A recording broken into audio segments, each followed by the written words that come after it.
We've had to fight long, and we've had to fight hard to make it to this moment. But we might be on the brink of victory, or a very embarrassing defeat. The only defeat that's really possible at this point, though, would be a defeat just because we can't correctly invade them. And with their very, very weak and limited mortal manpower, they aren't going to last much longer. I don't really want to push them out of our continent just because it's way easy to drain their manpower when they're all over here.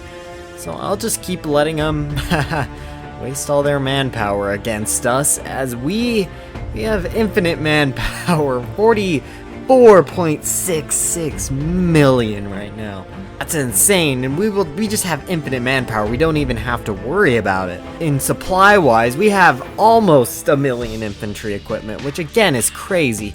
If you look at their factory base, they are doing quite a bit better than us, but it doesn't matter if you have weapons if you have no one to use the weapons. So, before I finish off this great war, I think it's important to say that I was way surprised to hit 500 subscribers before the new year, and then that's the reason I started this series, and now we're nearly at 700 subscribers, well, at the time of recording, so thank you guys so much, it's crazy. And with that, I think it's about time that I announce some cool series or something to do for 1,000 subscribers, and I'm thinking that we'll be playing as Yale. They are the most recommended country as of now, and there's some others that I probably will want to save for the future, but that's the plan. To celebrate 1,000 subscribers, I'm going to play as Yale, so if you want to see that, you can subscribe, or I'll eventually probably play as them anyway, but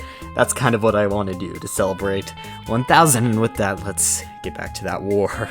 And at last, Bavaria.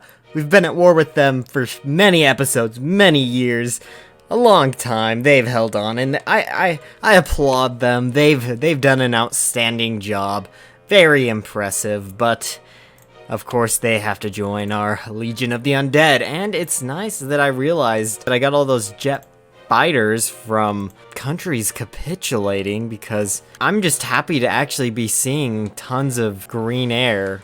Has this always said World Ocean right here? I don't remember seeing this before. I really don't remember this. I kind of feel stupid. Wait. Why is it like... What's going on down here? I swear that this hasn't been like this before. I'm sure I would have seen it. Anyway, let's get back to the task at hand. I think I could add engineer companies to every single unit. I have tons of them, but I also have tons of equipment. Let's just see. Wow, yeah, I really must have a lot of equipment. It's crazy. I also have a lot of magical equipment. Maybe I should use some of that. And I have anti-air. Maybe could I equip one anti-air onto everybody? Well, that's an anti-tank. That's also, yeah, that's still an, there it is, anti-air. Yeah, wow. Guess I better start producing it then. Actually, I never researched it. I'll just remove it once I run out. Because the one thing I am losing a lot of is infantry equipment. I can't replace that anywhere near as fast as I need to. Okay, well, it's time for the invasion of Granite. We have green air and we have naval superiority, so let's test this out. We have an invading force of 10, and then 30 more divisions to come along after this. And they're moving along nicely. This is kind of what I expect to see. Maybe a little better. I expected maybe slightly more resistance. Yeah, it doesn't look like they're doing too good, especially when their own tank units are... when all their units are taking attrition. That's kind of a bad sign for them. Their capital will probably be slightly difficult to push into, but I know they're pretty much at 0 manpower. Well, oh, they're actually not at 0 manpower. I guess they changed their conscription law, so maybe it will be a little battle for the island. I moved some casts over to the island, and that seemed to do the trick. Either that or just my constant attack. I don't know which exactly, but whatever happened, it worked, so we can move some troops somewhere. I guess garrison this port or something. I'm really happy to see a lot of success up here because that means with this giant army, pretty giant army, we can invade Changelings before all these other troops get pushed out too, which I don't even know if some of these guys will ever get pushed out. I don't know, because their manpower is very variable. It's impossible to tell for sure how much they have. Yep, I never thought in this playthrough with terrible technology that we'd have green air everywhere. Oh, that decision, that discovery about all those planes that I had collected turned out to be very useful. I'm happy I noticed that. Oh, and I don't know how long this has been a thing, but I've never seen the manpower just become abbreviated before. 10 ... Yeah, because we're at 102 million, so I think we're going to stop converting the living and just begin creating weapons, because I don't think we'll ever run through that much manpower. The Changelings seem to have infinite manpower themselves, because their manpower is going up too. I don't really know why, at least their fielded pony power, which is what you really should be looking at, is going down considerably. And that's kind of the more important thing to pay attention to. I guess let's see if we can finish it off right here. Going to send the ships to try to get naval superiority, which should be easy, maybe? Maybe not there. Oh, they've brought in their navy. Oh, this might be hard because they actually have a really strong navy. Okay, we did it. We got the naval supremacy, so hopefully we'll be able to properly invade this port. I don't really know how much they're garrisoning. Like, if they have, like, 5 tanks there or something, there's no way I'm getting anything done. But if they're not too overprotected, we maybe could do something. At least that's what I hope. Or they just had absolutely nothing at all there. So guess let's move over the entire army and actually start an offensive against them at long last. I just love my ability to have like 200 troops over here with a level 2 naval base and be able to actually successfully assault. That's just the best. That's what the Dread League is all about, right? Time for some more naval invasions to take out Hawkland and maybe invade this island. What's it called? I don't know. I'm having problems selecting it. And Hawkland's done. That's a nice successful invasion. Look at this. This is so cool. Look, if you click somewhere, it takes forever for all the troops to load. It's so cool. Look at that. Wow. It's entertaining to watch. I'm sending them all to this port and then starting a new naval invasion. I guess how about Manhattan? That's a good place to invade. Because I'm kind of stalling up here a little bit. Well, I'm not stalling, I'm just not going at the speed I would like. Like, I'm making a lot of progress for the most part. Like, I'm not being pushed out. Oh, look at this. It's beautiful right here. Oh, they're spreading so quickly. They can't stop us. There's too many of us. Their manpower, they're possibly below 2 million at this point. Well, in the field, they have a lot of manpower that they're just not arming with anything. Like, they have millions of spare manpower. I don't know. If we have enough with half the factories and like no production research, like look at this, this is terrible, then they should be able to have enough to arm all that manpower of theirs, I would think. Well, we have encircled a lot of their troops and they haven't encircled too much of ours. And I would make some tank units at this point because I keep getting them as I capitulate countries and I have a giant stockpile, but is it even worth it at this point? I don't even know if tanks would actually mean that much. I guess it would be fun to just, you know, produce some of this tank division just for the laughs. There we go. We still have enough supply? Yeah, it looks like it. Oh, we can produce way more than that. Yeah, we'll just produce 100 light tanks just for fun. Can't believe they're at like 1.5 fielded manpower between everybody and they're still naval invading us. But I'm not even going to try to garrison my ports. Well, all of the ones that I'm not currently garrisoning, some of them I just have pretty like nice number of divisions over there already, but it's just pointless because it's just free winning taking them out. Oh, and look at this encirclement. We actually got the... Oh, is there another port there? I don't think that's a port, actually. Can I really make these units this good? These zombie units? Well, I guess they only have, you know, 5 infantry in them, but I think I can add recon companies to them. Yeah. Wow, I still have so much free stuff. Oh, I should research another type of support company or something. All these zombies equipped with professional recon units and engineers.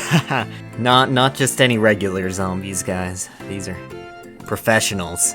Okay, my 100 light tanks are done, so it's time to make the ultimate legion of tanks. So here it is, Legion of Tanks. The Tank League. This is just going to tear through them like there's no resistance at all. I'll actually have generals that will actually get bonuses. I guess I could give them promotions to infantry. Well, that was stupid. I gave him infantry and there's only tank. This army of 100 tanks. The first tank army of the Dread League, all controlled by zombies. This will be our greatest strength. They won't even expect it. They've been fighting the hordes the entire time, and we've never had tanks before now, so why would they suspect we would now just come in with a legion of very mighty hundreds of tanks? Well, 100 tanks. Who would have thought that the zombies and necromancers and skeletons and vampires would be the one to make a actually convoy escort system, which actually isn't escorting any convoys, because I guess the supply changed where it's coming from, but still naval invading. I don't get it. I don't get it. They're still naval invading. It's crazy. It's crazy. That's insane that they're still trying to naval invade. And they have so much free manpower which they can't arm. I don't understand. They only have like 88 divisions at most. I just don't understand why they have to have the equipment. I guarantee it. If I wasn't in Iron Man mode, I would tag switch right now and see what like their supply situation. That's insane. They have so much, and they all of them combined only have at most like a little over 1 million total fielded manpower. That's just insane. Isn't it just satisfying watching the hordes move forward unopposed, pretty much, except for that one like modern tank right there. The one modern tank trying to resist the horde. Oh, this is so cool. It's kind of laggy though. I guess maybe it doesn't look as cool when it's going slow. Look at that. Except for the lag, it looks so cool. They're only opposed up here in the... No, not really, actually. I was lying. They're only opposed, like... They have, like, a last retreat thing going on up there. They're probably moving all their troops over to their core states. That's what they did when I was playing as the Griffonian Empire. Oh, and it looks like they actually have some troops over here. Wow. So cool. Their manpower... Are they gonna drop below 500,000? That would be pretty funny. They probably will once I capitulate some of these miners down here. Well, I can't call them all miners because I think the Appalachian Protectorate's technically a major. We've just successfully invaded the Dragon Isles, which leaves us with only one country left in the world, the Changelings themselves. And if we look at the war, we've been having about a 3-to-1 casualty rate, which isn't too bad considering our technology's pretty bad, division's pretty bad, and is it really a casualty if they were already dead in the first place? I don't know. Anyway, it'd be cool to finish this off before 1020 ends. Well, I'm sure we will at this point. The Changelings have a total of maybe 57 divisions. I don't even really see many of the divisions. So many troops, and of course the great, powerful tanks. Wait, where even are the tanks? Oh, never mind, they're not doing anything. It's okay, though. Yes, and that is all, my friends. That is the end of things. The Changelings have finally been defeated. You can watch all their states be selected. We fought not that hard for most of the states. They kind of fell apart long before I reached most of those states. They were pretty much already done by the time I invaded the continent, just because they wasted so much on naval invasions. Just didn't work out for them. I think that's it. I don't think there are any countries left. We're at peace, so I think that means there are no countries left. And hey, we finally researched radios after all this time. That's a long time coming. And the end of a crusade. Rosa stands upon the balcony in Magehold, looking out upon the abandoned street of her capital. It is silent today, just like it'll be tomorrow. For eons to come, her crusaders were victorious mere hours ago, liberating the last bastions of life from the globe. Now the undead will return to their rest, and this time it'll be eternal. At long last, peace has come to the globe, a peace which shall never be broken again. Rosa was visited last night by the Demon Queen Spectre. The Wendigo was not pleased with her. Her race may endure for a few more decades, but even these truly ancient beings will eventually starve and fade away, just like the creatures they once feasted upon. This is Rosa's final revenge. To liberate the world from strife is to liberate the Wendigos of their very lifeblood. This bitter satisfaction is a very nice emotion to exit with. Rosa takes one final breath, closing her eyes, enjoying the peace and quiet. And, oh, what? And I guess that ends things for now. I guess thank you guys for watching. This has been a fun series. I hope you enjoyed, and if you want to see more, remember to like and subscribe, because hey, I've had a pretty cool update to this mod recently, and we will be doing some fun stuff with that next time. So see you guys then.